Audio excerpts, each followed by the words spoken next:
The moment कि आपकी class में कौन से लोग कितनी स्ट्रगल करेंगे, तो it all depends.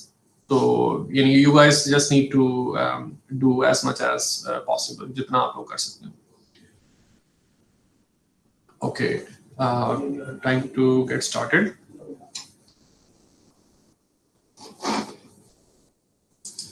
Any question regarding the previous lecture? Okay, so let me finish what we have been discussing in the previous lecture.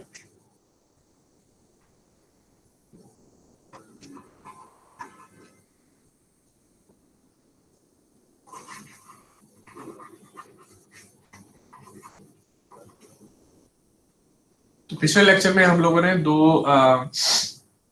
specialized LTI systems consider किए थे. One of them is one class of systems is all pass systems. The other important class of systems is minimum phase systems.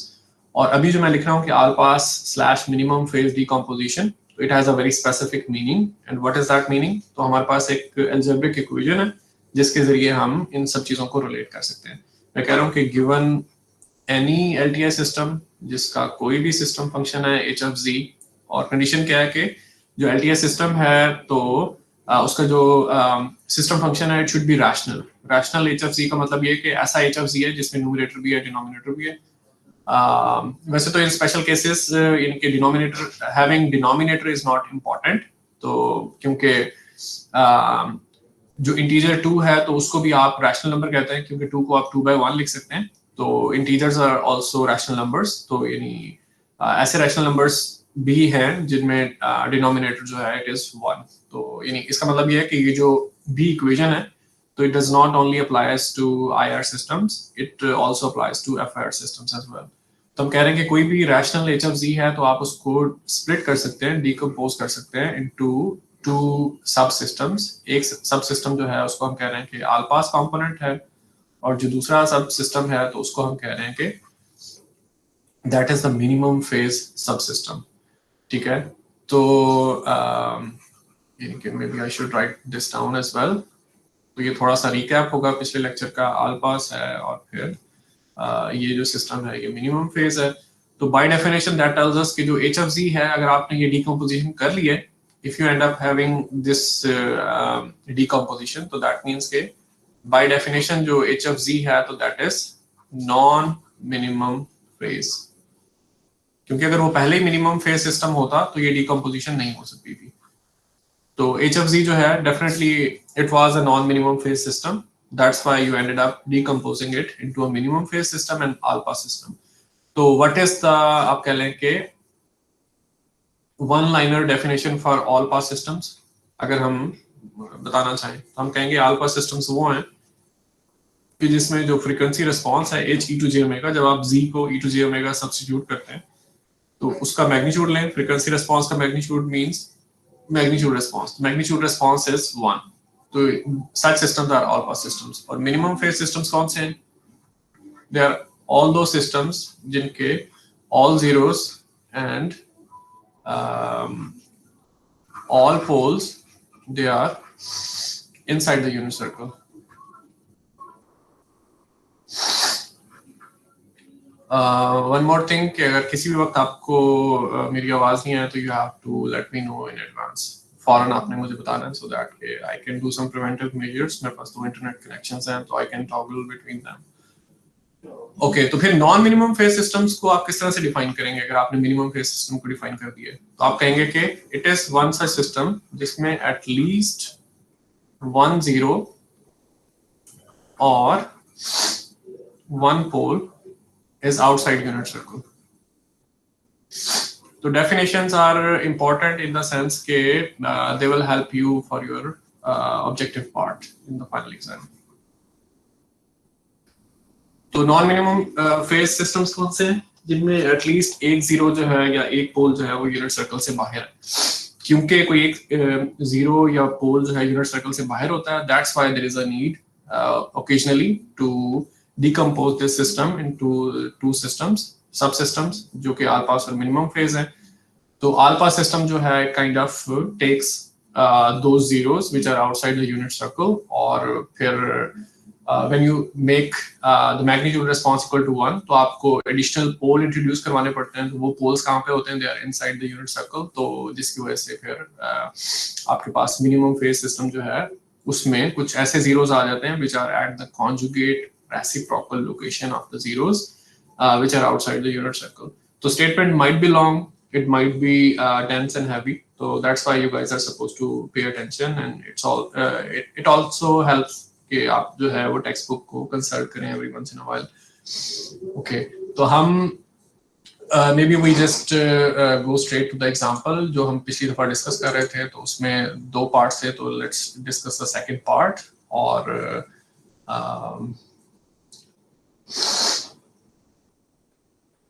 okay,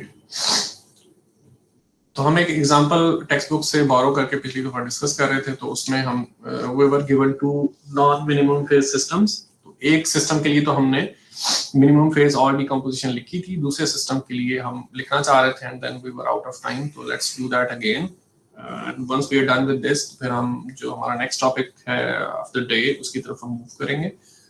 okay, तो let me consult the text book to see what expression do I have.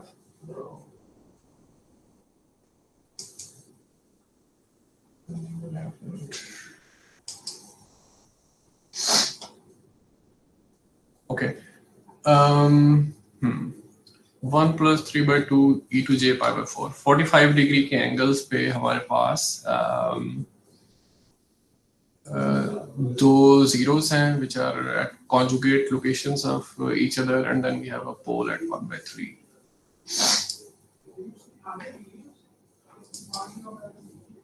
Okay.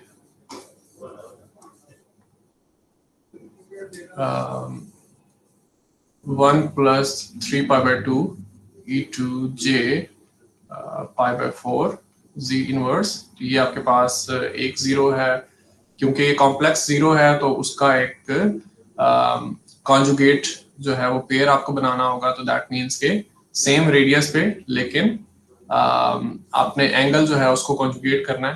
तो -π/4 location पे एक और zero होगी and then there is a pole at 1/3. तो आप इस particular system के लिए आप पोल जीरो प्लॉट फौरन से ही स्केच कर सकते हैं.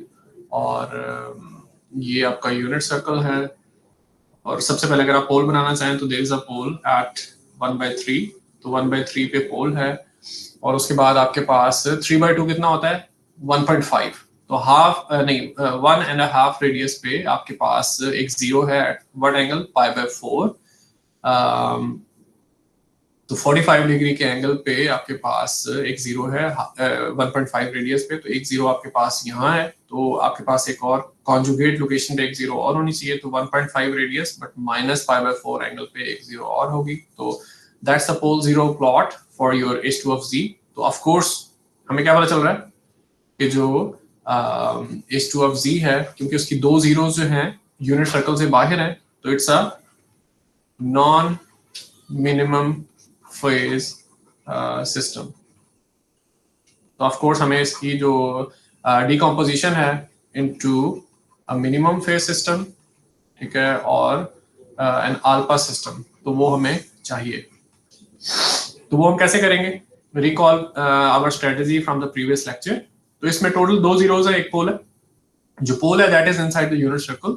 तो मिनिमम फेज जो सब कंपोनेंट होगा, ठीक है, उसमें आपको कौन से पार्ट्स चाहिए, कौन से पोल्स और कौन सी जीरोस चाहिए? वो सारे पोल्स और वो सारी जीरोस जो कि यूनिट सर्कल के अंदर है. तो दैट मींस के ओरिजिनल एक्सप्रेशन जो था आपके पास H2 of Z का, उसमें जो पोल ऑलरेडी यूनिट सर्कल के अंदर था, तो that is going to become part of your ये कौन से एक्सप्रेशन का हिस्सा बनेगा? जिसको आप मिनिमम फेज कंपोनेंट कहेंगे. तो इसको आप अलहदा कर लें, और जो बाकी दो कंपोनेंट्स हैं उनको अलहदा कर लें. तो जो दो जीरोस हैं जो यूनिट सर्कल से बाहर है, तो ऑफ कोर्स इनके they are not going to be the part of H min.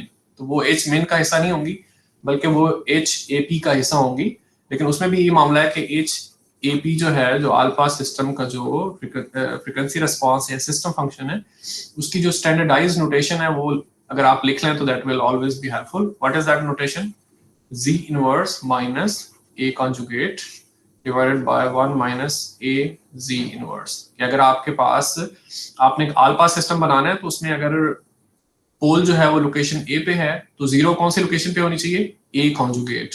ठीक है, तो नॉट रियली ए कॉन्जुगेट, लेकिन यहाँ पे यानी इस एक्सप्रेशन में आपको ए कॉन्जुगेट चाहिए। एक्चुअली तो लोकेशन होगी 1 ओवर ए कॉन्जुगेट, यानी कि जिसको हम कहते हैं कॉन्जुगेट रेसिप्रोकल लोकेशन। यानी कि इस पर्टिकुलर सिस्टम के लिए अगर हम लिखें तो क्या लिख सकते हैं कि it has a pole at location A, और इसकी जीरो की लोकेशन क्या है इसकी जीरो की लोकेशन है 1 ओवर ए स्टेरिक। तो वो जो न्यूमरेटर में जो एक्सप्रेशन है वहां से इसका पता नहीं चलता है, तो उसका हल यही होता है कि इफ यू आर कंफ्यूज तो आप जो न्यूमरेटर पॉलिनोमियल है जी इनवर्स माइनस ए स्टेरिक, आप इसको जब जीरो के इक्वल सब्स्टिट्यूट करेंगे, रूट्स फाइंड करेंगे, तो तब आपको पता चलेगा कि कौन सी लोकेशन है z equal 1 over a asterisk. तो that is a confusion, make sure के you overcome this, it's not very difficult to overcome this confusion. Okay, तो अब आपने स्टैंडर्ड फॉर्म लिख ली है अपने ऑल पास फिल्टर की। तो अब आपने जो न्यूमरेटर में जो दो जीरोस हैं which are outside the unit circle, first of all you have to bring them into standard form. अब वो स्टैंडर्ड फॉर्म में लाने का क्या मतलब है कि आपको यहाँ पे न्यूमरेटर चाहिए जी इनवर्स माइनस समथिंग, ठीक है, माइनस अ कांस्टेंट। और आपके पास जो न्यूमरेटर में एक्सप्रेशन है वो किस तरह का एक्सप्रेशन है, 1 प्लस ए जी इनवर्स। तो दैट मीन्स के आपको थोड़ा सा बेसिक अलजेब्रा करना पड़ेगा। तो जो पहला फैक्टर है उसमें से मैं 3/2 e2j π/4 में कॉमन ले रहा हूँ। तो पहली टर्म मेरे पास क्या आ जाएगी, 2/3 e2 माइनस j π/4, क्योंकि जब मैं इन दोनों टर्म्स को मल्टीप्लाई करूंगा तो आई विल गेट अ 1 जो मुझे नजर आ रहा है पहले फैक्टर में। और उसके बाद क्या है, z इनवर्स जो है वो बच जाएगा। इसी तरह से जो दूसरा फैक्टर है वहां से भी आप 3/2 e2 माइनस j π/4 आप कॉमन ले सकते हैं। और फिर क्या होगा, पहली टर्म क्या होगी, 2/3 e2 प्लस j π/4, ठीक है, और प्लस आपके पास आ जाएगा z इनवर्स। अब आप देखें तो e2 j π/4 और e2 minus j π/4 they get cancelled. तो ये जो फैक्टर है जिसको मैं इस टाइम एम्फसाइज कर रहा हूं, तो इसको हम फर्दर आगे लेके चल रहे हैं। तो ये हमारे पास बन गया 9/4, और इसको मैं थोड़ा सा यानी कि एडजस्ट करके लिख देता हूँ कि z inverse plus 2/3 e2 minus j π/4, और दूसरा फैक्टर क्या है, z इनवर्स प्लस, यानी कि थोड़ा सा हमने इसको रीअरेंज करके लिख दिया, नथिंग एल्स, यानी कि कोई मुश्किल अलजेब्रा यहाँ पे नहीं हो रहा है। तो ये हमारे पास जो ये वो वाले पार्ट्स हम आगे कंटिन्यू कर रहे हैं जिनसे हमने अपना ऑल पास फिल्टर जो है वो डिजाइन करना है। अब अगर हम इसको किसी भी एक फैक्टर को, फॉर एग्जांपल ये जो एक फैक्टर है, अगर मैं इसको ऑल पास सिस्टम का जो न्यूमरेटर है उसकी स्टैंडर्ड फॉर्म से कंपेयर करूं तो what do I get to know, मुझे ये पता चल रहा है कि जो ए स्टेरिक है वो क्या है, a asterisk turns out to be minus 2/3 e2 j π/4। तो अगर ए स्टेरिक ही है जो आपने स्टैंडर्ड फॉर्म से कंपेयर करके लिखा है, तो फिर ए क्या होगा, आपने अगर कॉन्जुगेशन करनी है तो रियल पार्ट वैसे का वैसे रहेगा और जो एंगल है वो माइनस हो जाएगा, तो j π/4 की बजाय माइनस j π/4। तो व्हाट डज दैट मीन कि ये जो सेकंड फैक्टर था, ठीक है, दिस वन, ठीक है, इसके लिए न्यूमरेटर में तो z इनवर्स है प्लस 2/3 e2 j π/4, और अल्फा सिस्टम बनाने के लिए हमें डिनोमिनेटर में क्या चाहिए, 1 minus A ji inverse, what is a minus 2/3, तो ये प्लस हो गया 1 प्लस 2/3 e2 माइनस j π/4, ठीक है। तो अब लेकिन इससे ये ऑल पास तो बन गया, यानी कि ये अब ये सारी चीज जिसको मैं बॉक्स कर रहा हूँ इट बिकम्स एन ऑल पास, लेकिन ये खाली ये काफी नहीं है, तो आपको मल्टीप्लिकेशन भी करनी पड़ेगी विद द सेम फैक्टर जो आपने डिवाइड किया। तो किस फैक्टर से डिवाइड किया था, 1 प्लस 2/3 e2 माइनस j π/4। तो ये अब आपके पास मैथमेटिकली करेक्ट हो गया है सब मामला। इसी तरह से ये जो दूसरा फैक्टर था न्यूमरेटर का, ठीक है, जिसको मैं इस वक्त हाईलाइट कर रहा हूँ, इसका भी यही मामला है कि इसमें ए स्टेरिक आपको नजर आ रहा है तो, या ए कॉन्जुगेट, तो इसका ए आप पता चलाएं और उसके कॉरेस्पॉन्डिंग क्या चीज बनेगी वो हम यहाँ पे लिखते हैं। न्यूमरेटर क्या है आपके पास, z inverse plus 2/3 e2 minus j π/4, ठीक है, और डिवाइड आपको किससे करना है, 1 माइनस ए जी इनवर्स, और ए अगर आप विजुअल इंस्पेक्शन कर लें तो पता चल रहा है कि -2/3 है, तो ये प्लस हो जाएगा +2/3, और वहां पे -π/4 था, तो कॉन्जुगेशन के बाद π/4 हो जाएगा। तो ये चीज जी इनवर्स। अब आपने जिस चीज से डिवाइड किया to make the second factor and all pass factor, तो उसी फैक्टर से आप मल्टीप्लाई भी करेंगे। अब वो मल्टीप्लाई करने के लिए मेरे पास यहाँ पे कोई भी सूटेबल जगह मुझे नजर नहीं आ रही है, but keep that in mind कि जो चीज मैंने न्यूमरेटर में रखी है, तो I have to multiply with that factor as well. तो ये सब कुछ करने से क्या पता चल रहा है कि ये जो चीज है जिसको मैं टिक कर रहा हूँ, that becomes N all pass factor. ये जो चीज है जिसको मैं टिक कर रहा हूँ, that also becomes N all pass factor. तो फिर क्या होगा कि ये एक लेफ्ट ओवर आपके पास 0 है, और दूसरे फैक्टर की वजह से भी एक लेफ्ट ओवर 0 होगी। तो वो जो दो नई जीरोस हैं वो आप कहाँ पे प्लेस करेंगे, यहाँ पे प्लेस करेंगे, ये फैक्टर जो आपने आइसोलेट कर दिया था। तो ये जो बॉक्स अब मैंने बनाया, तो इसमें मैं ये चीजें लिख देता हूँ कि एक 0 कहाँ से आएगी, जो हमने पहले फैक्टर को आल पास बनाने की कोशिश की थी वहां से। ये यहाँ पे जी इनवर्स भी आता है, ठीक है, ये चीज। और फिर इसी तरह एक फैक्टर और आएगा which is 1 plus 2/3 e2j π/4, जब हमने दूसरे फैक्टर को ऑल पास बनाने की कोशिश की। तो अब ये जो फैक्टर है, ये कौन सा, ये ओवरऑल ये कौन सी चीज बन गई है, that is the minimum phase component of H2 of Z। और ये जो नीचे दोनों चीजें हैं, अगर आप इन दोनों चीजों को लिखेंगे कंबाइन करके, तो what that becomes, it becomes the all pass component. यानी कि एक ऐसा ऑल पास फिल्टर है जो कि सेकंड ऑर्डर है। इसमें फर्दर जो है वो दो फर्स्ट ऑर्डर सिस्टम्स हैं, तो overall it's a second order system जिसमें दो जीरोस हैं, दो पोल्स हैं। लेकिन ये मामला है कि यानी ये जो चीज जिसको मैं टिक मार्क कर रहा हूँ, तो ये वो चीज है जिसका मैग्नीट्यूड रिस्पांस 1 है, ये वो चीज है जिसका मैग्नीट्यूड रिस्पांस 1 है। इनको आप इकट्ठा लिखेंगे तो that is the all pass component. और फिर ये जो चीज है जिसको मैं इनके इस वक्त होवर कर रहा हूँ, तो ये वो कंपोनेंट है which is the minimum phase component. आप देख सकते हैं कि उसका पोल जो है वो 1/3 पे है, और उसकी जीरोस कहाँ पे, रेडियस 2/3 पे है। एंगल इंपॉर्टेंट नहीं है, रेडियस इंपॉर्टेंट है। तो रेडियस 2/3 का मतलब है कि 0.66 they are inside the unit circle. तो जीरोस भी, दोनों जीरोस जो है यूनिट सर्कल के अंदर है, और पोल जो है वो भी यूनिट सर्कल के अंदर है। तो that's the minimum phase component. So that's how you decompose a non-minimum phase system into two subsystems, जिनमें से एक सबसिस्टम जो है वो मिनिमम फेज सिस्टम होता है, दूसरा सबसिस्टम जो है वो ऑल पास सिस्टम होता है। ओके, मेरे में बस इतनी ही डिस्कशन है हमारे पास related to this example. Any questions?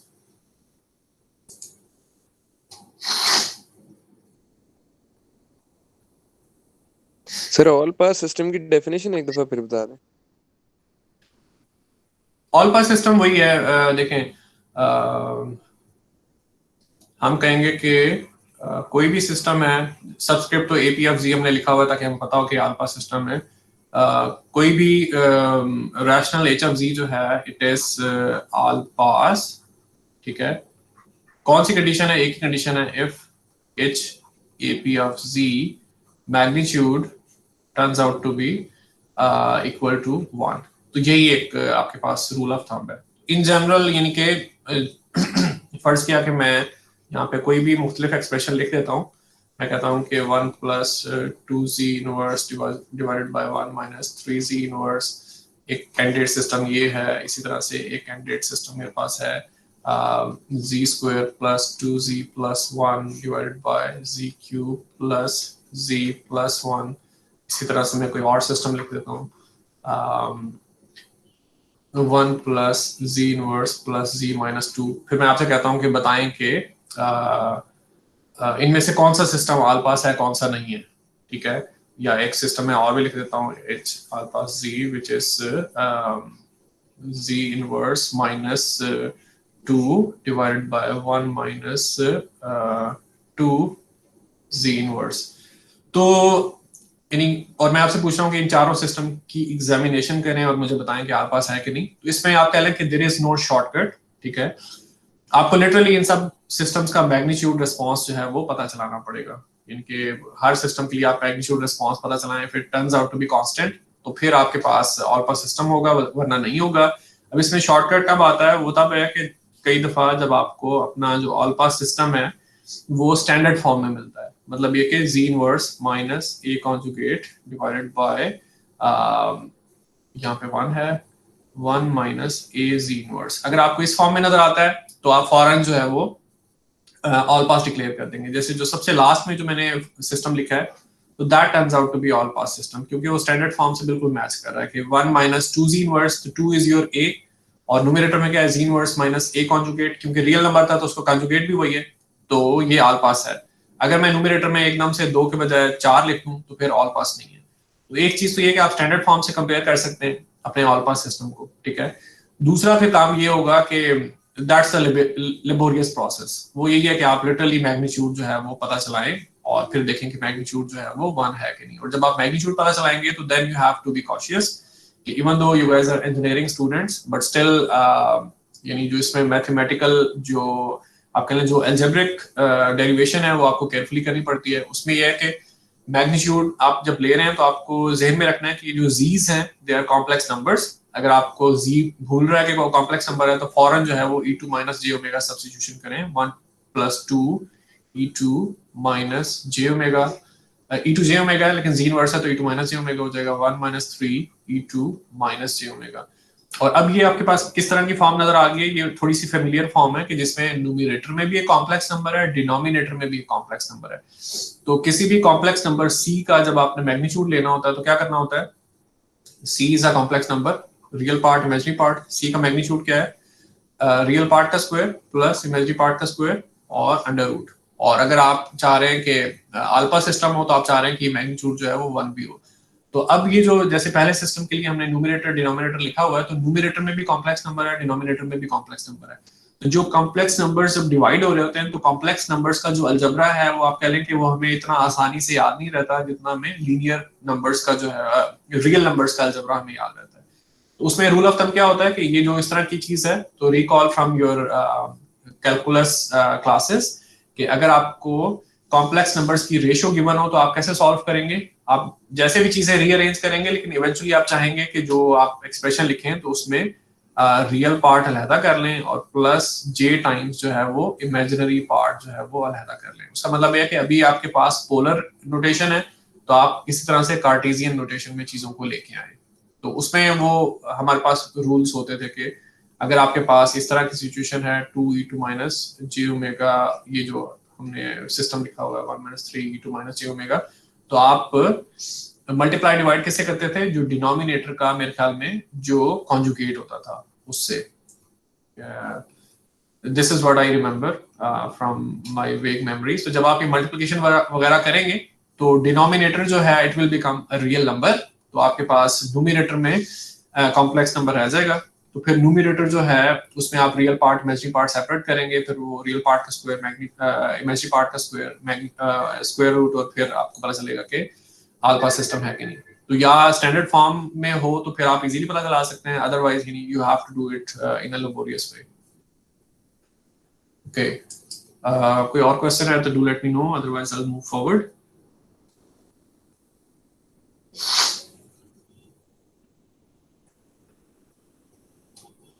Okay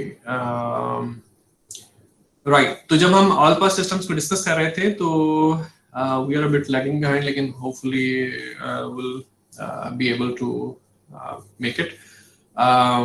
okay, तो जब हम ऑल पास सिस्टम्स कंसीडर कर रहे थे तो apart from the mathematical definition कि इट्स अ सिस्टम जिसमें मैग्नीट्यूड रिस्पांस जो है वो 1 है, तो उसके अलावा इनके हमने पिछले लेक्चर में भी कहा था कि अगर हम नाइवली सोचें तो इट सीम्स के एक ऐसा सिस्टम जो कि हर फ्रीक्वेंसी कंपोनेंट को जाने देगा, किसी फ्रीक्वेंसी कंपोनेंट को अटेनुएट या एम्पलीफाई नहीं करेगा, इसकी यानी कि कोई फ्रीक्वेंसी सेलेक्टिविटी नहीं है। तो दैट मींस के it seems to be a useless function, but turns out कि it's not the case.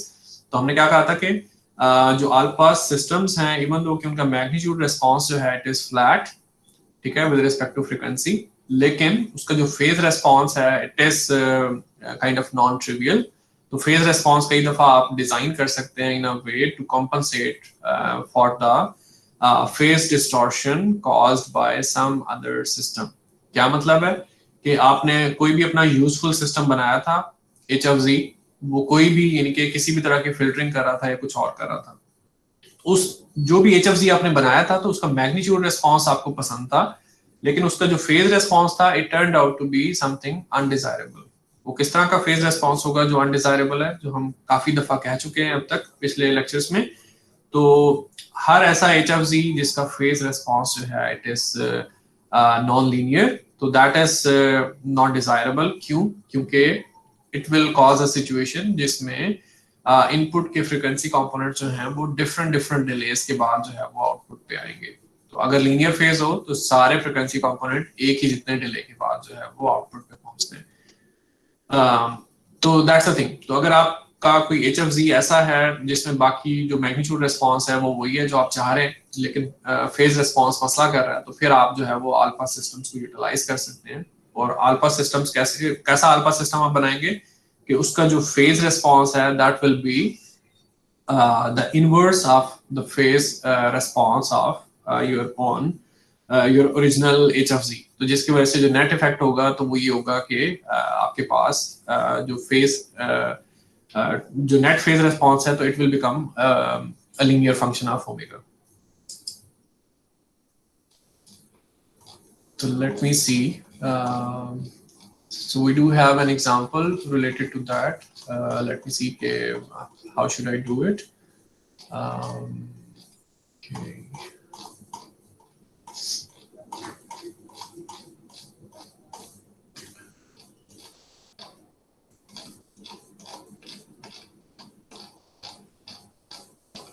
Okay, so this example actually turns out to be a bit different than what I have been talking.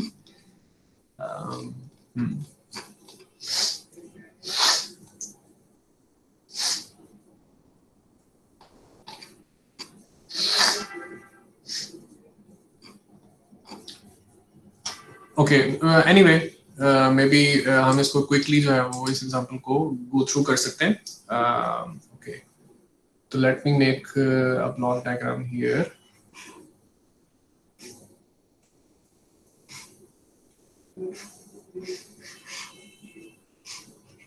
तो यहाँ पे हम कह रहे हैं कि हमारे पास एक इनपुट सिग्नल है SFN, उसको हमने एक LTS सिस्टम में से गुजारा और and the output turned out to be different. उसको आप कोई भी डिफरेंट नेम दे सकते हैं, SD कह लें कि S सिग्नल ही था लेकिन it got a bit distorted. और फिर आप कह रहे हैं कि अब हमें यहाँ पे कोई कॉम्पनसेटर सिस्टम लगाना चाहिए, ठीक है, एक ऐसा सिस्टम जिसका जो रेस्पॉन्स है वो इस तरह का हो कि आपको फिर दोबारा से SFN जो है वो वापस मिले। तो इस तरह की सिचुएशन कहाँ पे अराइज हो सकती है? There are so many different scenarios. जैसे इमेज प्रोसेसिंग के जो लोग हैं तो दे कंसीडर सिनेरियो जिसमें सिचुएशन इज सच दैट कि you end up getting a blurry image, कि आपके पास क्लियर इमेज नहीं आता है बल्कि ब्लरी इमेज आता है। तो उसमें जो ब्लर का जो फैक्टर है तो sometime you modulate as LTS system और आप उसके बाद जो है वो डी ब्लरिंग करना चाह रहे होते हैं, ठीक है। तो डी ब्लरिंग मीन्स कि आप कॉम्पनसेशन करना चाह रहे हैं। और इसी तरह से अगर हम कम्युनिकेशन सिस्टम में एग्जांपल लें तो दैट मीन्स कि SFN वो सिग्नल है जो हम ट्रांसमीटर से ट्रांसमिट करते हैं और फिर ये जो LTS सिस्टम है which is distorting the signal, वो कौन सा सिस्टम है? द मीडियम, कि जब आपका सिग्नल जो है वो ट्रांसमीटर से रिसीवर तक जाता है कि if I am talking to one of my friends in a different city, तो the place where I am at the moment or place where my friend is, तो दरमियान में जो कुछ भी है, all the environment, buildings, infrastructure, everything, cumulatively we call it medium or channel. तो उसकी वजह से जो भी distortion है तो you can occasionally you can modulate as an LTS system. तो उसकी वजह से सिग्नल में कुछ undesirable effects आ जाते हैं, तो you want to compensate it, ठीक है। तो उसके लिए compensator अगर आपने बनाना है using there are so many different ways, तो इस तरह की problems जब आप different textbooks में देखेंगे different courses में, तो they will all have kind of a methodology which will be aligned to the scope of the class. तो अभी जो कुछ हमने discuss किया है तो उसके मुताबिक हमने अगर एक compensator design करना है तो हम किस तरह से कर सकते हैं। तो we have to kind of utilize the concepts we have discussed so far.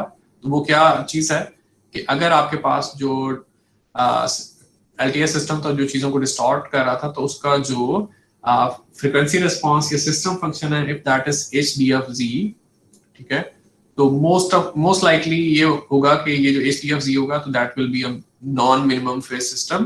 तो हर नॉन मिनिमम फेज सिस्टम को आप जो है वो जो कॉरेस्पॉन्डिंग मिनिमम फेज सिस्टम और ऑल पास सिस्टम जो है वो उसमें आप स्प्लिट कर सकते हैं। This is what we know, ठीक है।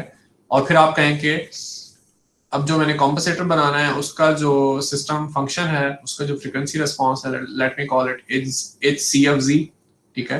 तो फिर मैं कहूंगा कि जो मेरा कॉम्पनसेटर सिस्टम का जो फ्रीक्वेंसी रिस्पांस है, ये सिस्टम फंक्शन है। How do I design it? I simply take it the inverse of what HD minimum, कि जो डिस्टॉर्टिंग सिस्टम था उसका जो मिनिमम फेज कंपोनेंट था उसका मैं इनवर्स अगर लेता हूं तो फिर क्या होगा कि ओवरऑल जो मेरे पास सिस्टम है जो दो सब सिस्टम्स के कैस्केड से बनता है, यानी कि एक आपके पास सिस्टम है जो डिस्टॉर्शन कर रहा है, दूसरा वो सिस्टम है जो डिस्टॉर्शन को ओवरकम करने की कोशिश कर रहा है।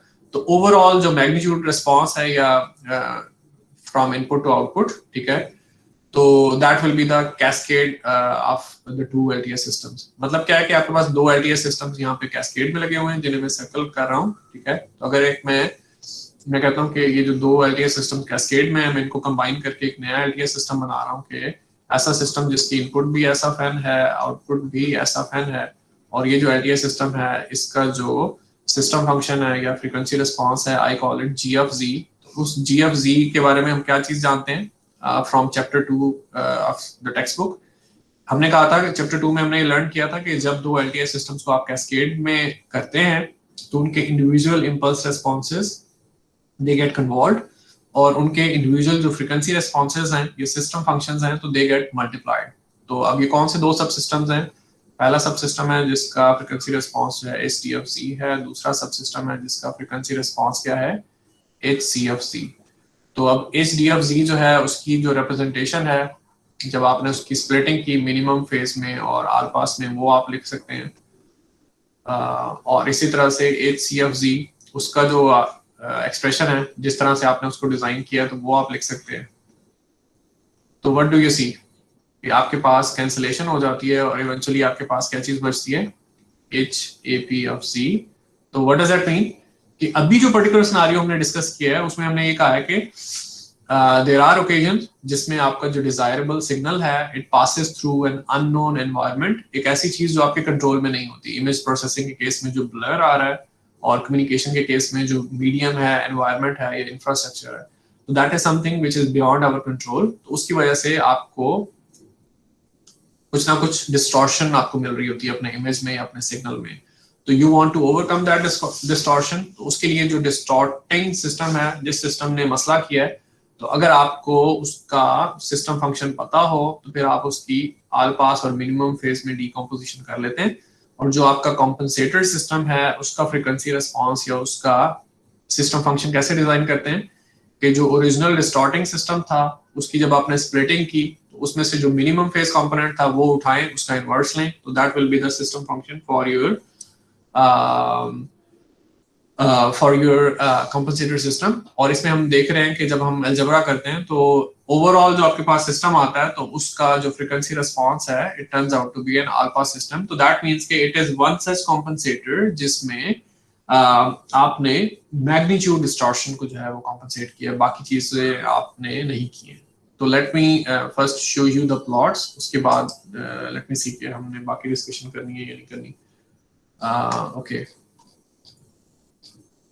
तो वी हैव दिस एग्जांपल 5.15। तो इसमें वो कह रहे हैं कि we want to do compensation for a distortion system which was an FIR system. तो हमें एक फर्जी सिस्टम है जिसने हमारे सिग्नल को डिस्टॉर्ट किया है, और वो जो फर्जी सिस्टम है it turns out to be an FIR system. FIR system का कैसे पता चल रहा है? ये जो इक्वेशन 5.107 है इसमें आपको नजर आ रहा है कि जो सिस्टम फंक्शन है तो it only has the numerator polynomial, denominator नहीं है, और जो न्यूमरेटर पॉलिनोमियल है इट इज ऑफ डिग्री 4 क्योंकि मुझे 4 जीरोस नजर आ रही हैं, और मोर ओवर ये कि जो डिग्री 4 पॉलिनोमियल है इट हैज बीन फैक्टर्ड, तो उसको ऑलरेडी उसके फैक्टर्स लिखे हुए हैं जिसकी वजह से, और ये के स्टैंडर्ड फॉर्म में लिखा हुआ है, सारी टर्म्स जो हैं वो 1 माइनस AZ इनवर्स के फॉर्म में हैं। दैट मींस के it's very easy to identify the zeros for this system. तो देयर आर 4 जीरोस, और चारों जीरोस ही कॉम्प्लेक्स हैं, तो दैट मीन्स के आपके पास दो पेयर्स हैं और हर पेयर में क्या है, दो जीरोस हैं। और जो कॉम्प्लेक्स जीरोस होती हैं they always exist in pair, और वो पेयर किस तरह की प्रॉपर्टी एग्जिबिट करता है, कॉम्प्लेक्स कॉन्जुगेशन। दैट मीन्स के एक जीरो की जो भी लोकेशन होगी, जो उसकी ब्रदर जो जीरो होगी तो उसकी लोकेशन कहाँ पे होगी, that will B at the conjugate location. तो जैसे आपके पास अगर पहली जीरो जो है वो 0.9 e⁻j 0.65 पे है, तो जो दूसरी जीरो है it is at the same radius but the negative of the angle, यानी कि 0.65 के बजाय -0.65। तो ये 0.9 रेडियस की जो दो जीरोस हैं तो they are inside the unit circle, और 1.25 रेडियस की जो दो जीरोस हैं they are outside the unit circle. This particular distorting system is non minimum phase system, क्योंकि इसकी दो जीरोस जो हैं they are outside the unit circle. So हम क्या करेंगे कॉम्पेंसेटर बनाने के लिए, सबसे पहले के ये जो HDFZ है तो हम इसकी स्प्लिटिंग करेंगे into the minimum phase component and the all pass component. ठीक है, तो वो चीजें मेरे ख्याल में कि you guys should be able to do it. तो जब आप ये चीज कर लेंगे तो फिर जो मिनिमम फेज जो कंपोनेंट होगा उसका इनवर्स जब आप लेंगे तो that will be the system function for your compensator function. और इवेंचुअली जब आप दोनों सिस्टम्स को कैस्केड करेंगे तो पहले सिस्टम की वजह से जो डिस्टॉर्शन थी that will kind of B undone. ठीक है, तो आपने उस चीज को अनडू जो है वो आप कर लेंगे। तो here they show the frequency response for the original system जिसने डिस्टॉर्शन की है। तो उसमें अभी हम मेनली मैग्नीट्यूड रिस्पांस में इंटरेस्टेड हैं। तो डिस्टॉर्टिंग सिस्टम का मैग्नीट्यूड रिस्पांस अगर आप देखें तो व्हाट डू यू सी, तो इसमें आपको नजर आ रहा है कि पाए के आसपास की विसिनिटीज में, जहां पे मैं इस टाइम माउस होवर कर रहा हूँ, तो पाए की विसिनिटी में जो फ्रीक्वेंसीज हैं तो दे आर बीइंग सप्रेस्ड, क्योंकि वहां पे आपके पास अटेनुएशन हो रही है। और 0 से लेके π/2 की रेंज की जो फ्रीक्वेंसीज हैं, और 2π से अगर आप π/2 पीछे हैं तो वो जो फ्रीक्वेंसीज हैं तो they are kind of being amplified.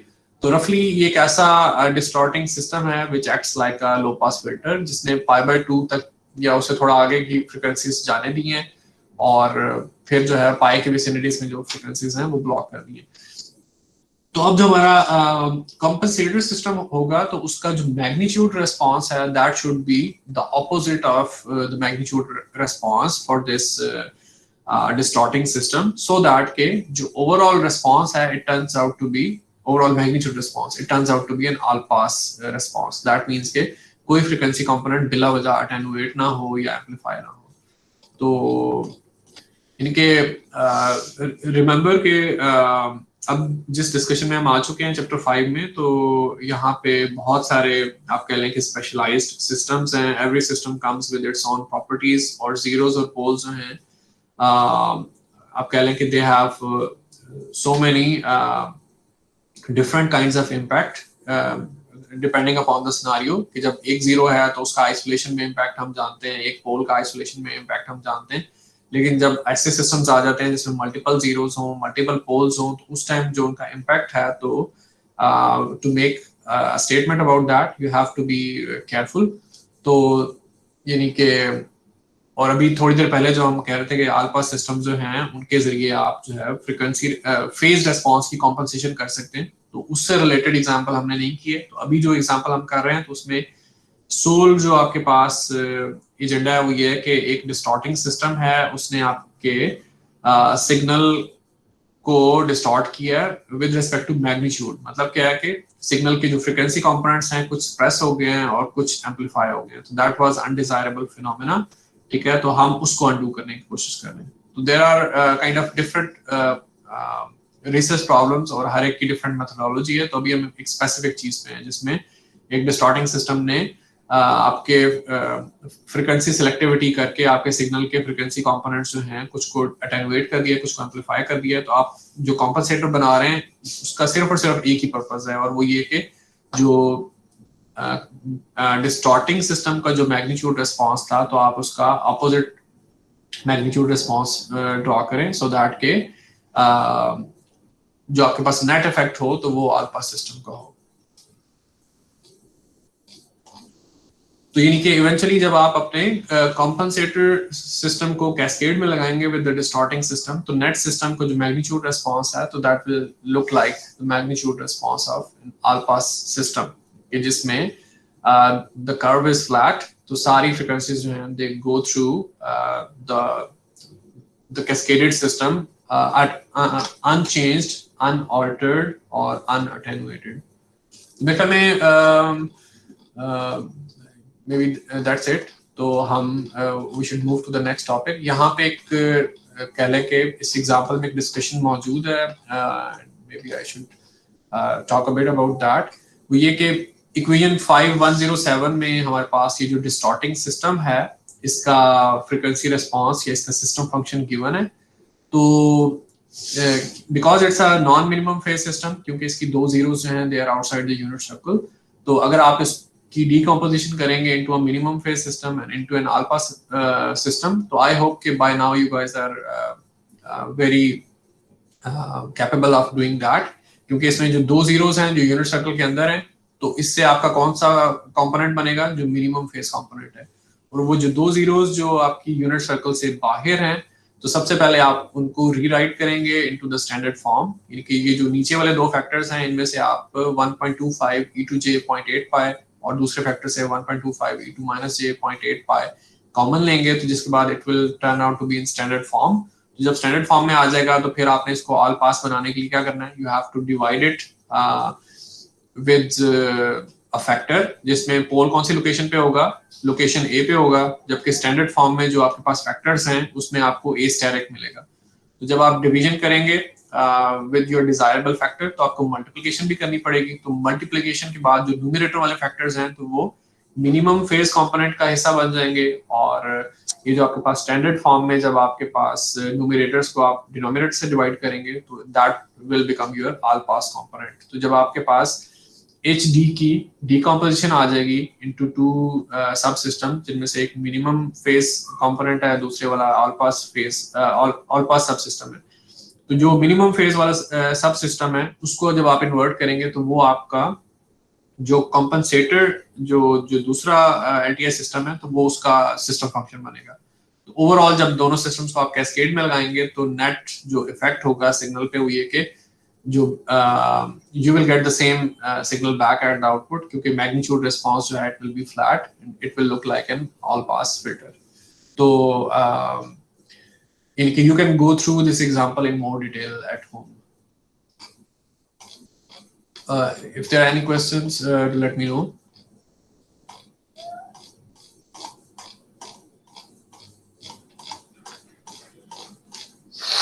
तो यहाँ पे इक्वेशन 5108, 5109, 5110, तो यहाँ पे उन्होंने वही काम किया हुआ है कि HD की डीकंपोजिशन की हुई है into the minimum component, minimum phase component and all pass component. Okay. And then in the textbook there is a discussion about the properties of minimum phase systems.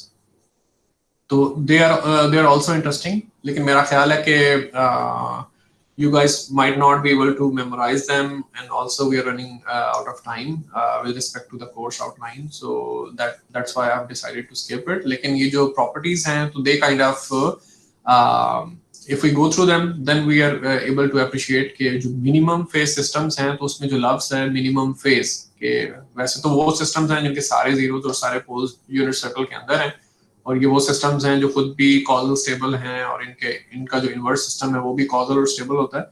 लेकिन ये सारी बातें करने के बावजूद भी हमें पता नहीं चल रहा है कि मिनिमम फेज सिस्टम्स का जो नाम है तो वो कहाँ से आया है, why do we call them minimum phase system.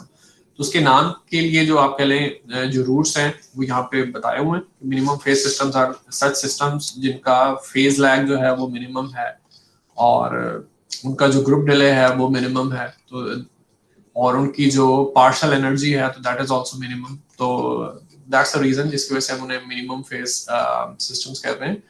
और यानी दैट्स एन इंटरेस्टिंग डिस्कशन, लेकिन we are out of time, तो I am going to skip it. That means कि you guys are not obliged to kind of read it unless someone is interested to read it on his own. Okay. तो अब हम जो है अगली चीज पे हम आते हैं, which is kind of the last topic in our agenda. That is we want to discuss those systems which are linear, यानी LTI systems की बात हो रही है. तो LTI सिस्टम में जो वर्ड लीनियर है तो that has its own definition, जो आप अपने चैप्टर 2 में देख चुके हुए हैं, जिसमें आपके पास एडिटिविटी और होमोजेनिटी की प्रॉपर्टी थी with respect to input and output, कि अगर इनपुट्स आप ऐड करके अप्लाई करेंगे तो आउटपुट्स, इंडिविजुअल आउटपुट्स भी आपको ऐड होके मिलेंगी, और अगर इंडिविजुअल इनपुट की आप स्केलिंग करेंगे तो आपको आउटपुट की भी स्केलिंग मिलेगी। तो that was the definition of a linear system. Time invariant system का मामला भी हम देख चुके हैं इन चैप्टर 2, कैसा सिस्टम जिसका इनपुट आउटपुट रिलेशनशिप जो है वो टाइम के साथ चेंज ना हो, इनपुट को शिफ्ट करें तो आउटपुट शिफ्ट हो जाएगी। तो LTI सिस्टम की अपनी डेफिनेशन है, और जब आप LTI सिस्टम का फ्रीक्वेंसी डोमेन एनालिसिस करते हैं तो जब जो फ्रीक्वेंसी रिस्पांस है it's a complex function of omega, तो फिर आप उसका मैग्नीट्यूड रिस्पांस अलग से देख रहे होते हैं और फेज रिस्पांस अलग से देख रहे होते हैं। तो इस चैप्टर में हमने काफी सारी डिस्कशन की है about the phase of LTI systems. तो अब हम फिर दोबारा से थोड़ी सी बात उन्हीं सिस्टम्स के लिए करना चाह रहे हैं, फॉर दोज LTI सिस्टम्स जिनका लीनियर फेज है या जनरलाइज लीनियर फेज है। तो लेट्स टॉक अबाउट दोज। तो इसमें भी there is a lengthy discussion which is interesting, लेकिन वंस अगेन इसमें जो हम इम्पोर्टेंट पार्ट है उस पर हम एम्फसाइज करेंगे, which I think is useful for you guys. Generalize linear phase के बारे में थोड़ी सी बात मैं यहाँ पे करूँगा। ये इक्वेशन 5135 है, maybe I should write it on whiteboard a bit, ठीक है। उसके बाद फिर हम अपनी डिस्कशन फोकस कर लेंगे, नैरो डाउन कर लेंगे towards FIR systems with linear phase. तो अभी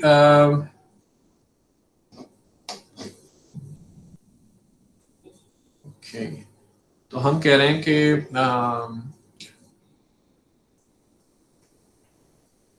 LTI systems with linear phase, in systems की बात हो रही है, और बीच में हमारे पास ये एक स्मॉल डिस्कशन है कि there are some LTI system जिनका फेज लीनियर नहीं है बल्कि जनरलाइज लीनियर फेज है।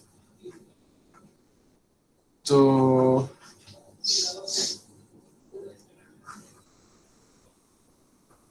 even though their names look similar और उनकी properties भी similar हैं, nevertheless they are different systems. तो LTI systems with linear phase वो किस तरह के systems होंगे? ऐसे systems होंगे कि जिनका frequency response जो है, जब आप उस, क्योंकि it's a complex function of omega, तो उसका magnitude response आप अलहदा कर सकें और उसका जो फेज रिस्पांस है वो आप अलहदा कर सकें, और उसमें एक बड़ी ही इनके स्पेसिफिक किस्म का फेज रिस्पांस होगा। यहाँ पे मैं अल्फा जो है वो लिख देता हूँ। और जो LTI सिस्टम्स हैं जिनका फेज जो है वो जनरलाइज लीनियर है instead of just being linear, तो लीनियर फेज थोड़ा मुख्तलिफ है और जनरलाइज्ड लीनियर थोड़ा मुख्तलिफ है। तो वो सिस्टम्स कैसे हैं कि जिनका जो फ्रीक्वेंसी रिस्पांस है जब आप उसको मैग्नीट्यूड और फेज में स्प्लिट करें तो आपके पास जो स्प्लिटिंग है वो इस तरह की आएगी कि e2 minus j omega alpha plus beta, ठीक है। तो अगर आप इन दो इक्वेशंस को कंपेयर करें, इक्वेशन 1 है और इक्वेशन 2 है, तो व्हाट डू यू सी? इसमें एक चीज तो ये है कि यहाँ पे मैं लिख सकता हूँ कि h e2 j omega magnitude it belongs to set of real numbers, ठीक है। ये एक रियल वैल्यूड फंक्शन है ओमेगा का। और इसी तरह से नीचे जो है जो सेकंड इक्वेशन है उसमें मैं लिख सकता हूँ कि a e2 j omega it is a real valued function. तो मकसद ये है कि ये जो चीज है it's a real valued function, तो जिसका मतलब ये है कि it's still a function of omega. Frequency selectivity मौजूद है लेकिन इसमें बिकॉज इट्स नॉट कॉम्प्लेक्स तो it has nothing to do with the phase. तो ये जो पार्ट है तो ये सिर्फ और सिर्फ आपके सिग्नल को अटेनुएट करेगा या एम्पलीफाई करेगा। Of course it could be frequency selective लेकिन not much more than that, ठीक है। इसी तरह से जो दूसरी इक्वेशन है उसमें भी जो a e2 j ओमेगा वाली टर्म है it is a real valued function of omega, that means के it will do some frequency selectivity but it has nothing to do with the phase. तो phase वाला जो मामला है वो सिर्फ और सिर्फ सेकंड टर्म्स में जो है वो बच जाता है। तो अगर आप उन दोनों टर्म्स को अब यहाँ पे अगर आइसोलेट करके लिखें e2 minus j omega alpha linear phase के लिए और जो जनरलाइज लीनियर है उसके लिए अगर आप लिखें कि e2 माइनस जे ओमेगा अल्फा प्लस बीटा, और कोई भी कॉम्प्लेक्स नंबर हो, मेरे पास c एक कॉम्प्लेक्स नंबर है जिसको मैंने पोलर फॉर्म में लिख दिया कि c मैग्नीट्यूड और e2 पावर j थीटा, तो उसमें मैग्नीट्यूड कौन सी है, दिस थिंग c मैग्नीट्यूड, और फेज कौन सा है, थीटा इज योर फेज। तो इसी तरह से ये जो लीनियर फेज सिस्टम है, तो इसमें एक्चुअली फेज है क्या, जिसको आप कई दफा वो लिख रहे होते हैं, जो हमारी स्टैंडर्ड नोटेशन है कि ARG आप लिखते हैं, आप कह रहे हैं कि जो मेरा फ्रीक्वेंसी रिस्पांस है उसका आर्गुमेंट क्या है, यानी उसका फेज क्या है, तो व्हाट इज द फेज, जो भी e की पावर है, ठीक है, तो what is that thing, minus omega alpha, यानी कि you have to exclude j, ठीक है, j लिखने की जरूरत नहीं है, तो माइनस ओमेगा अल्फा जो है आपको मिलता है। और इसी तरह से जो लीनियर आपके पास जनरलाइज लीनियर फेज है, सिस्टम है, उसका जो फेज है अगर आप उसको लिखना चाहें, ये what is the argument of this particular frequency response, तो जो भी उसके एक्सपोनेंट में टर्म्स हैं, तो what are those terms, minus omega alpha minus beta. तो अब ये जो इक्वेशंस हैं, ये किस तरह की इक्वेशंस आपको लग रही हैं, these are the equations, both जो हैं they are equations of straight line, ठीक है, यानी इसको आप स्टैंडर्डाइज फॉर्म में लिखें तो ये बिल्कुल उस तरह से है कि ये आपके पास जो इक्वेशन है तो it looks like y equal to mx, ठीक है, और ये जो इक्वेशन है it looks like y equals mx plus c। तो ऑफ कोर्स इन दोनों केसेस में जो स्लोप है वो नेगेटिव है, दैट्स द रीजन कि जिसकी वजह से जब भी आप ये जो फेज वाली चीज है इसको जब आप प्लॉट करते हैं अगेंस्ट ओमेगा, तो फेज डिक्रीज हो रहा होता है। तो अगर आप स्मॉल ARG आप लिख रहे हैं तो दैट मींस ये कंटीन्यूअस फेज की बात कर रहे हैं, तो अगर लीनियर फेज होगा तो वो स्ट्रेट लाइन की तरह मुसलसल डिक्रीज होता रहेगा। लेकिन अगर आपने रैप्ड फेज प्लॉट करना है, और रैप्ड फेज वो चीज है जो आपको आपके कैलकुलेटर्स प्रोवाइड करते हैं, तो फिर आप उसकी जो है आप उसको बाउंड करते हैं कि पाई और माइनस पाई की जो रेंज है उससे एक्सीड ना करे। तो दैट मींस कि जैसे ही आपका फेज यहाँ पे पहुंचेगा, तो ये जो भी कर्व है जिसको मैं इस टाइम स्क्रिबलिंग कर रहा हूँ, तो ये जो पार्ट है इसको आप उठा के दोबारा से पाई से स्टार्ट कर देंगे, और of course you will join them and that will show a discontinuity. इसी तरह से जब वो फिर क्रॉस करने लगेगा तो आप उसको फिर दोबारा से क्लिप करके दोबारा से स्टार्ट कर देंगे एंड सो ऑन। तो दैट्स व्हाई जो लीनियर फेज होता है वो आपको इस तरह से नजर आता है, यानी अगर वो सॉ टूथ की तरह नजर आए तो दैट मींस के वो रैप्ड फेज है, और अगर वो मुसलसल डिक्रीज होता जाए, ठीक है, तो दैट मींस के इट्स अनरैप्ड फेज। और जो नॉन लीनियर फेज होगा तो वो ऑफ कोर्स स्ट्रेट लाइन नहीं होगा, वो कोई भी और चीज होगी, ठीक है, it would be any other curve जिसका स्लोप जो है वो चेंज हो रहा होगा, और ऑफ कोर्स आप उसको स्ट्रेट लाइन के जरिए नहीं लिख सकते हैं। एनीवे, तो लीनियर फेज और जनरलाइज लीनियर फेज में क्या फर्क आपको पता चल रहा है कि दोनों ही स्ट्रेट लाइंस हैं, दोनों में ही स्लोप नेगेटिव है, लेकिन जनरलाइज लीनियर फेज में आपको एक एडिशनल टर्म नजर आ रही है विच इज बीटा, ठीक है। तो ये जो एडिशनल कांस्टेंट टर्म आपके पास ऐड होती है, that is the basic condition for generalized linear phase, and if you practice this textbook enough तो you will see के ऐसे systems डिजाइन करना relatively easy है जिनका phase जो है वो generalized linear हो compared to the linear phase systems। तो linear phase systems डिजाइन करना typically it's tough, ठीक है, generalized linear phase system design करना it's a bit easier, और many systems जो practical systems हैं वो non-linear phase exhibit कर रहे होते हैं, which is a problem for us, ठीक है, and sometime we try to overcome it by doing some phase compensation using all pass systems जिसका phase response आपके distorting system के phase response के opposite होगा या inverse होगा।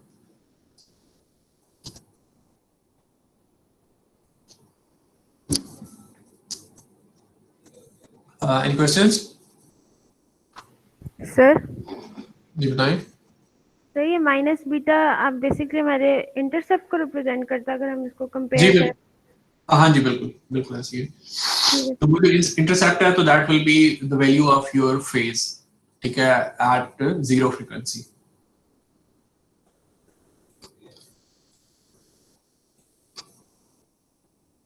तो जीरो फ्रीक्वेंसी मींस कि आपके सिग्नल का डीसी कंपोनेंट है, और उसका जो इंटरसेप्ट है जो भी वो फेज आएगा, तो उसका मतलब ये है कि आपका जो डीसी कंपोनेंट है, और अगर वो जो इंटरसेप्ट है if it turns out to be for example 4, ठीक है, तो दैट मींस कि आपके सिग्नल का जो डीसी कंपोनेंट है वो 4 सैंपल्स के डिले के बाद आउटपुट पे आएगा। तो यानी कि फेज की जो वैल्यू है तो that directly relates to the delay experienced by that particular frequency components. इनके things are related और जो concepts हैं they are interconnected and they are meaningful as well. ठीक है, तो phase जो है हमेशा it will always be translated to a particular delay. ठीक है, और वो कौन सा delay होगा? The delay experienced by that particular frequency component. जैसे अभी हमने बात की है ओमेगा इक्वल टू 0 पे, तो डीसी कंपोनेंट का डिले जो है वो आपको इंटरसेप्ट से पता चल जाएगा। जो लीनियर फेज सिस्टम्स हैं जिसमें वो बेटा वाली टर्म है ही नहीं, तो उसमें यू कैन इमेजिन कि स्ट्रेट लाइन जो है पासेस थ्रू ओरिजिन, तो दैट मींस कि जो भी आपके इनपुट का डीसी कंपोनेंट है it will appear at the output instantly without any delay. यानी of course that would be an ideal system, क्योंकि रियलिस्टिक सिस्टम्स जो हैं, जो भी आपकी कंप्यूटिंग डिवाइसेस हैं, they take finite amount of time. कि हमारे सेल फोन्स या कंप्यूटर्स, इवन दो के they are very fast machines, but still जो इनका कंप्यूटिंग टाइम होता है वो माइक्रो सेकंड्स में या पिको सेकंड्स में होता जरूर है, it's non zero, it's never zero. So that's why it's difficult to design linear phase systems.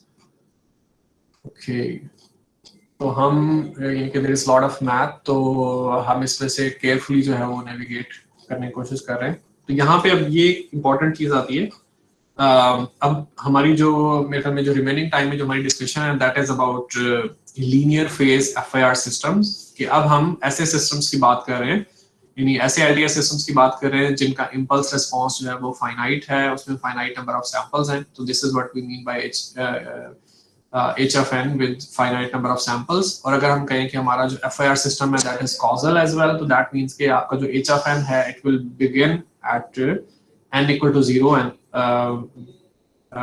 proceed towards the right side, यानी कि n की नेगेटिव वैल्यूज के लिए there are no samples।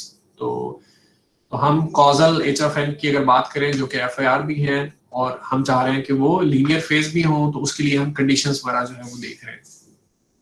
तो यानी कि जो कुछ भी इक्वेशंस आपको नजर आ रही हैं, तो that is lot of interesting math, but we will not be able to discuss that because of time constraint.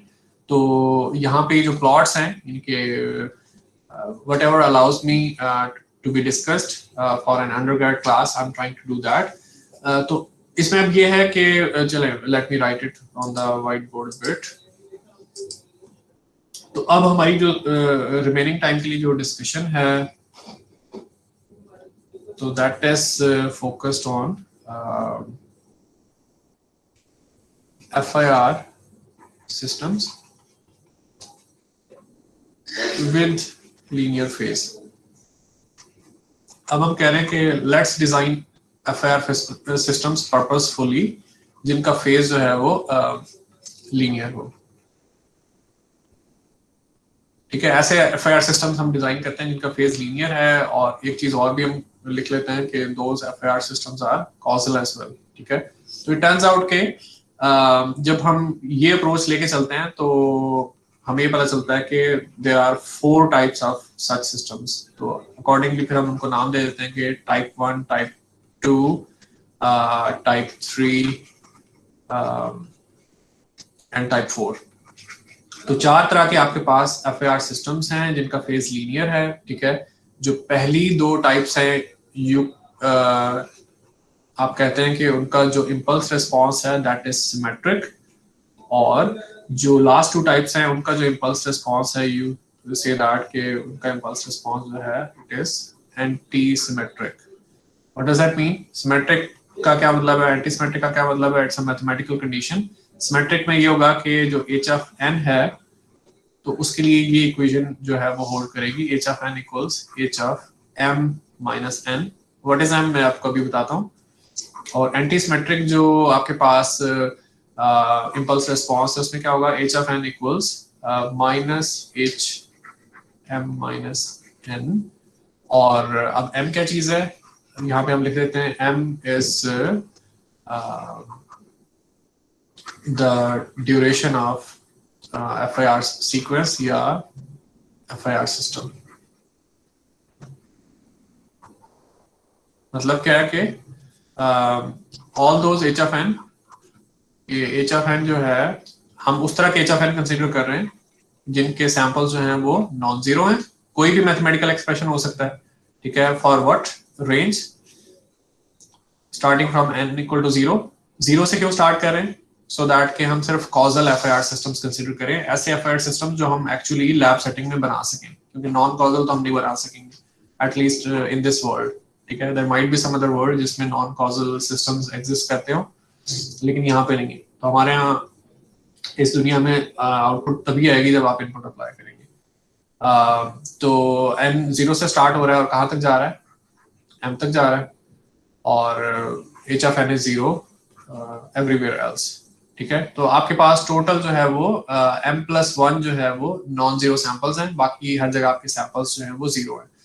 तो जब आपके पास आपका इम्पल्स रिस्पॉन्स जो है वो सिमेट्रिक होगा, तो आपके पास type 1 type 2 FIR linear phase systems होंगे, और जब आपका इम्पल्स रिस्पॉन्स जो है वो एंटी सिमेट्रिक होगा, तो उस वक्त आपके पास टाइप 3 एंड टाइप 4 जो है वो एफआईआर लीनियर फेज सिस्टम होंगे। अब जब इम्पल्स रिस्पॉन्स सिमेट्रिक है, तो उस वक्त टाइप 1 टाइप 2 में क्या फर्क है?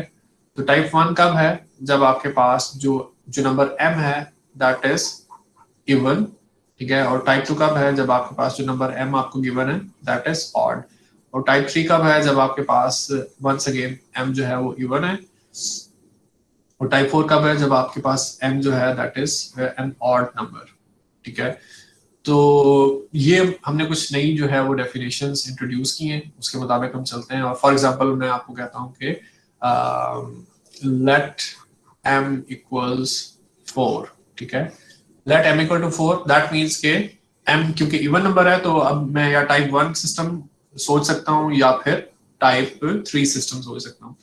तो आई एज्यूम के इम्पल्स रिस्पॉन्स जो है वो सिमेट्रिक है, तो दैट मीन्स के अगर इम्पल्स रिस्पॉन्स सिमेट्रिक है, अगर आपको ये इन्फॉर्मेशन गिवन हो और m भी 4 हो, ठीक है, impulse response is symmetric and m is an even number, तो दैट मीन्स के we are considering a type 1 system. तो टाइप 1 सिस्टम के लिए ये जो सिमेट्री कंडीशन है, ये आप वेरीफाई कर सकते हैं कि what does this condition mean. इस कंडीशन का मतलब क्या है? ये जो सिमेट्री कंडीशन है, where is my pointer, okay. तो ये जो सिमेट्री कंडीशन है, इसको आप स्पेशलाइज कर सकते हैं, ठीक है, फॉर दिस गिवन एग्जांपल जिसमें m 4 है, तो h of n equals h of 4 minus n। और इस पर्टिकुलर h of n के लिए जो इंटरेस्टिंग जो सैंपल्स होंगे, जो हमारे पास रेंज ऑफ इंटरेस्ट है, वो कौन से सैंपल्स हैं? n equal to 0, 1, 2, 3 and 4। इससे आगे कुछ भी नहीं है। इससे इधर भी आपके पास 0 वैल्यूड सैंपल्स हैं, इससे इधर भी आपके पास 0 वैल्यूड सैंपल्स हैं। जो पहला सैंपल है h of 1, तो वो क्या होगा? That equals h of 4 minus 1, h of 3। और जो दूसरा सैंपल है h of 2, that equals to 4 minus 2, 2। और इस तरह से फिर जो थर्ड सैंपल है, तो that equals h of 1, right, okay. तो और अगर हम h of 4 जो है वो लिखना चाहें, तो what is that going to be equal to h of 4 will be 4 minus 4 h of 0। और यहाँ भी शुरू में हमने h of 0 स्किप किया था, तो वो h of 0 भी हम लिख सकते हैं। तो जब हमने h of 0 पता चलाया था, तो दैट वाज h of 4। तो मकसद ये है कि बड़ी खास तरह की सिमेट्री आपके पास आ गई है। अगर मैं इसको प्लॉट करना चाहूँ, तो मुझे ये पता चल रहा है कि मेरे पास 5 इंडिसेस हैं ऑफ इंटरेस्ट, 0, 1, 2, 3, 4। और 0 इंडेक्स पे जो भी सैंपल है, जो भी उसकी वैल्यू है, तो व्हाट्स द कंडीशन? कि 0 इंडेक्स पे जो सैंपल है, उसका जो मैग्नीट्यूड है, it should be the same as the magnitude of the sample at index 4। यानी ये वो दो सैंपल्स हैं जिनका मैग्नीट्यूड सेम है। और इस तरह से H2 पे जो सैंपल है वो यूनिक ही है, और H1 और H3 पे जो सैंपल्स हैं उनकी मैग्नीट्यूड सेम होनी चाहिए। तो H1 पे सैंपल की कोई भी मैग्नीट्यूड थी, तो H3 पे जो सैंपल है उसकी मैग्नीट्यूड भी सेम होनी चाहिए। ये मामला है। तो ये अब इसमें सिमेट्री नजर आ रही है, यानी कि सिमेट्री का पॉइंट कौन सा होगा? m/2। m अगर आपके पास लेंथ है ऑफ योर फिल्टर, तो m/2 आपके पास पॉइंट होगा। m 4 है, तो m/2 जो है दैट इज 2।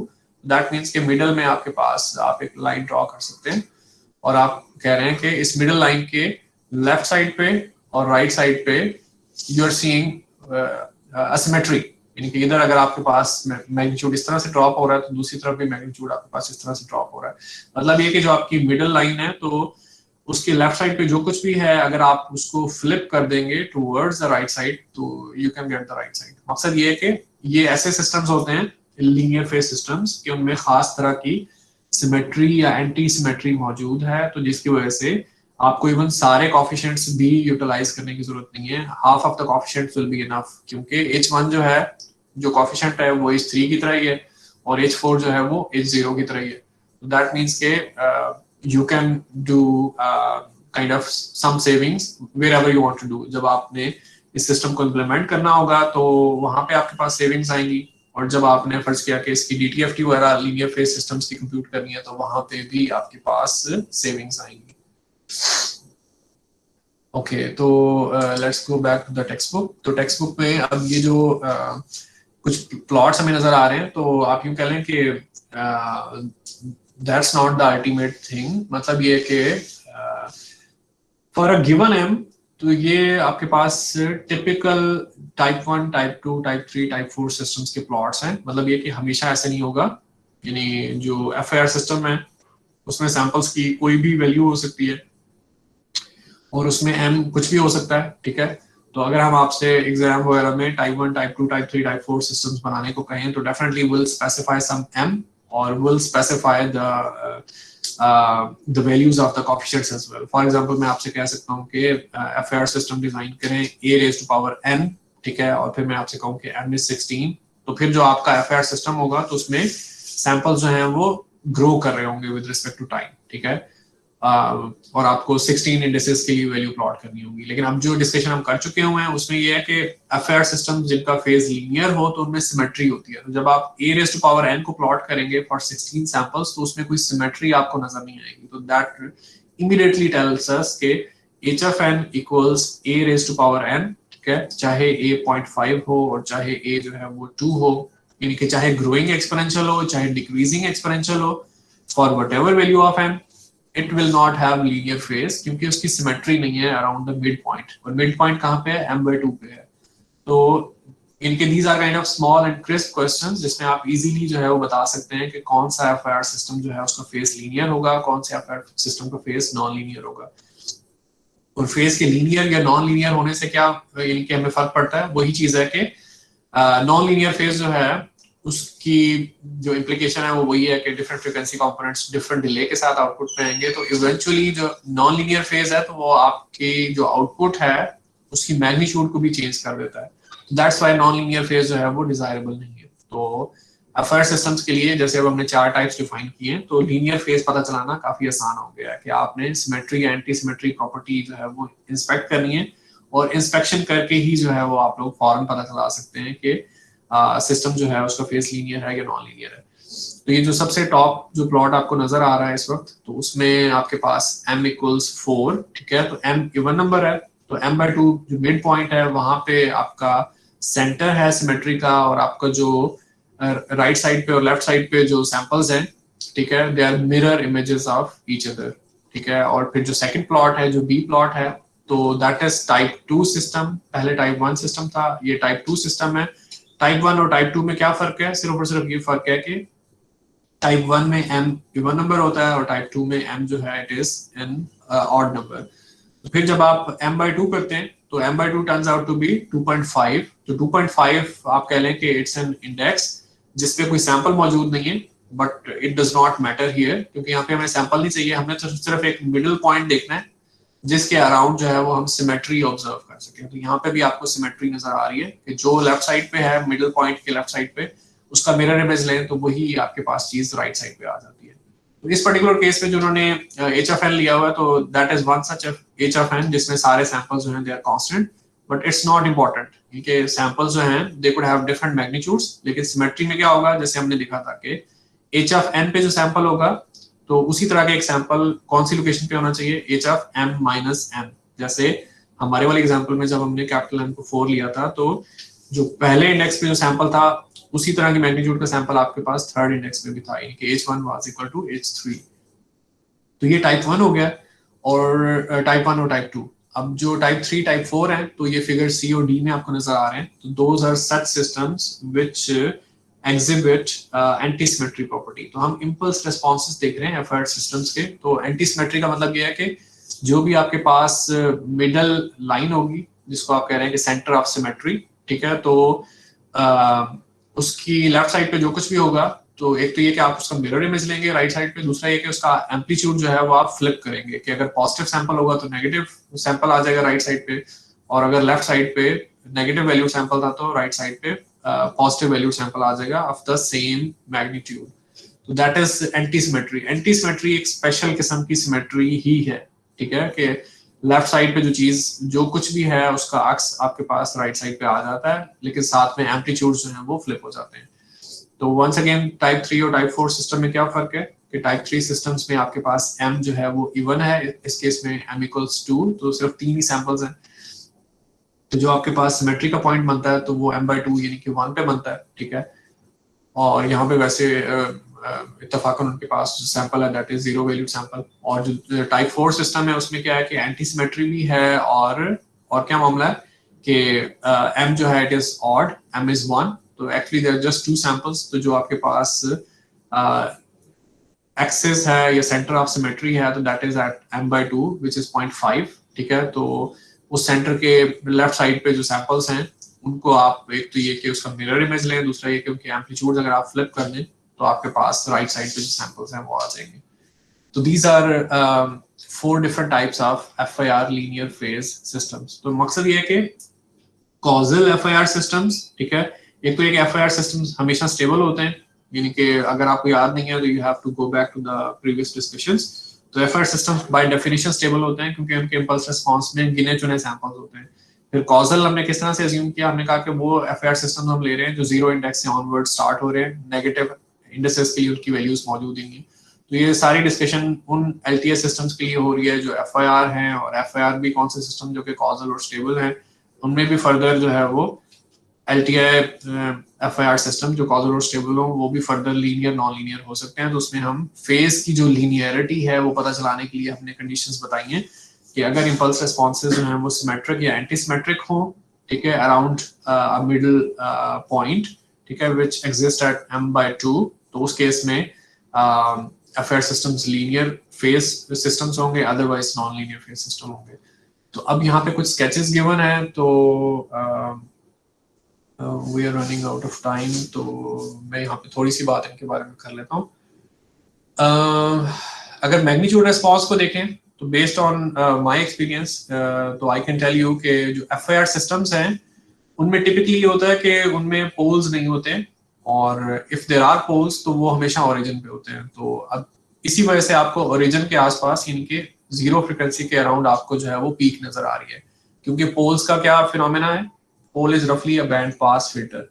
तो अगर पोल आपके पास 0 पे है और 0 और 2 पाई सेम पॉइंट है, तो 0 और 2 पाई के पास आपको पीक्स नजर आ रही हैं, तो these are because of the poles at origin. Apart from that there are no poles, बाकी सारी जीरोस हैं। और अब यहाँ पे जो रिपल्स हैं उनमें जो डिप्स मुझे नजर आ रही हैं उसके बारे में मेरा गेस ये है कि हमारे पास ये वो लोकेशंस हैं जो कि जीरो की लोकेशंस हैं। तो FIR सिस्टम्स की जो जीरोस हैं वो आप पता चला सकते हैं, यानी जैसे अब ये सिस्टम जिसके लिए स्केचिंग की हुई है तो that's a fourth order FIR system. तो इनके न्यूमरेटर पॉलिनोमियल जो है उसमें z की पावर 4 है, तो आप मैटलैब या किसी भी कंप्यूटिंग सॉफ्टवेयर के जरिए आप फोर्थ ऑर्डर पॉलिनोमियल के रूट्स पता चला सकते हैं। तो ये रूट्स टिपिकली यहाँ पे होंगे जहाँ पे मैं माउस प्लेस कर रहा हूँ, तो जहाँ पे डिप्स आ रही हैं तो they are probably because of zeros. तो क्योंकि इस सिस्टम में 4 जीरोस हैं तो मुझे 4 डिप्स नजर आ रही हैं, 1 2 3 एंड 4। तो ये हमें मैग्नीट्यूड रिस्पांस जो है वो नजर आ रहा है इस FIR सिस्टम का, and this FIR system seems to be a low pass filter, क्योंकि 0 से लेके π/2 फ्रीक्वेंसी से थोड़ा पहले तक के जो फ्रीक्वेंसी कंपोनेंट्स हैं दे आर बीइंग पास्ड, और बाकी फ्रीक्वेंसी कंपोनेंट जो पाई के आसपास के हैं दे आर बीइंग सप्रेस्ड। और फिर ये कि कैसे पता चल रहा है कि लीनियर फेज सिस्टम है, तो ये फेज आप देखें तो it seems to be linear कैसे पता चल रहा है, स्ट्रेट लाइन में डिक्रीज हो रहा है, ठीक है, और अभी फेज ऊपर जंप क्यों कर रहा है, तो जब भी हमारे पास फेज रिस्पांस में डिसकंटिन्यूटीज आती हैं तो it is because of 2 reasons. एक रीजन ये होती है कि उस पर्टिकुलर लोकेशन पे 0 मौजूद होती है, और दूसरी रीजन ये होती है कि आपके पास आप रैप्ड फेज ऑब्जर्व कर रहे होते हैं, तो जिसकी वजह से जब आप लिमिट्स को टच करते हैं -π या π, तो फिर आपको आपके पास जंप जो है वो ऑब्जर्व होता है। तो इस पर्टिकुलर केस में आई कैन इजीली आइडेंटिफाई कि ये जो डिसकंटिन्यूटीज हैं ये हमारे पास 4 डिसकंटिन्यूटीज हैं and they belong to the locations of 4 zeros जो FAR सिस्टम में हैं। तो यहाँ पे रैप्ट फेज की वजह से नहीं है, क्योंकि रैप्ट फेज के लिए आपको कम से कम भी -3 तक जाना चाहिए। तो -3 से पहले ही अगर जंप आ गया तो that is because of the zero, ठीक है। और फर्दर ये कि FAR सिस्टम जो है उनका ग्रुप डिले हमेशा कांस्टेंट होता है। क्यों कांस्टेंट होता है? क्योंकि उनका जो फेज रिस्पॉन्स है दैट इज लीनियर। तो ये जो लीनियर फेज FAR सिस्टम्स हैं, क्योंकि बाय डेफिनेशन फेज लीनियर है, और जो ग्रुप डिले है that is the derivative of the phase. तो स्ट्रेट लाइन का जब आप डेरिवेटिव लेते हैं तो क्या चीज बचती है? जो स्लोप है वो बचता है, ठीक है। तो जो ग्रुप डिले है दैट इज ऑलवेज कांस्टेंट, ठीक है। और मोर ओवर ग्रुप डिले कितना है? Group delay is actually m/2। अगर आपका जो FAR फिल्टर है, लीनियर फेज FAR फिल्टर, उसकी लेंथ m है, तो आप m को 2 से डिवाइड करेंगे तो m/2 will be the group delay. तो m इस केस में 4 था, तो ग्रुप डिले आपके पास 2 आ रहा है। तो इसी तरह से जो टाइप 2 के लिए भी और टाइप 3, टाइप 4 के लिए भी उन्होंने स्केचेस बनाए हुए हैं। तो इसमें रफली यानी कि अगर आप इन प्लॉट्स को नेविगेट करेंगे तो यू विल सी के आपके पास जहां जहां जीरोस हैं, इस केस में 5 जीरोस हैं, तो 5 डिप्स नजर आएंगी, और फेज रिस्पांस में आपको 5 डिसकंटिन्यूटीज नजर आएंगी। और इस केस में क्योंकि m5 है तो आपके पास ग्रुप डिले जो है वो 2.5 है, क्योंकि group delay is m/2। Type 3 में क्या मामला है कि आपके पास m = 2, तो आपको जो है वो एक ही जीरो है, तो वो जीरो आपको यहाँ पे नजर आ रही है, और उस जीरो की वजह से डिसकंटिन्यूटी फेज रिस्पांस में नजर आ रही है। और m क्योंकि 2 है तो ग्रुप डिले इज 1। और टाइप 4 सिस्टम जो है उसमें doesn't seem to be any zero, इसमें कोई जीरो नहीं है, जिसकी वजह से जो फेज रिस्पांस है इट इज जस्ट लीनियर। और मेरे ख्याल में m = 1 है, तो इस वजह से ग्रुप डिले जो है वो 0.5 है। तो in the end I had to go a bit fast in order to complete this topic so that के अगले लेक्चर में जब हम लोग दोबारा असेंबल हों तो हम चैप्टर 6 की डिस्कशन करें। तो if you guys have any quick questions to let me know, ठीक है, otherwise I will end here.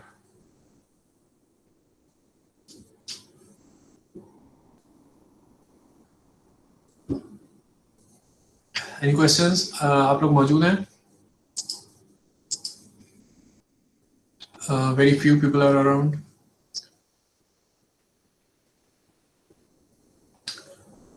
Okay, if there are no questions, तो I'm fine with that. Lecture की रिकॉर्डिंग मौजूद होती है, और अब मैं जितने भी लेक्चर्स हैं I'm putting them on YouTube as well. तो डेफिनेटली अगर आपको किसी भी वजह से अटेंड नहीं कर पा रहे हैं lecture during the due time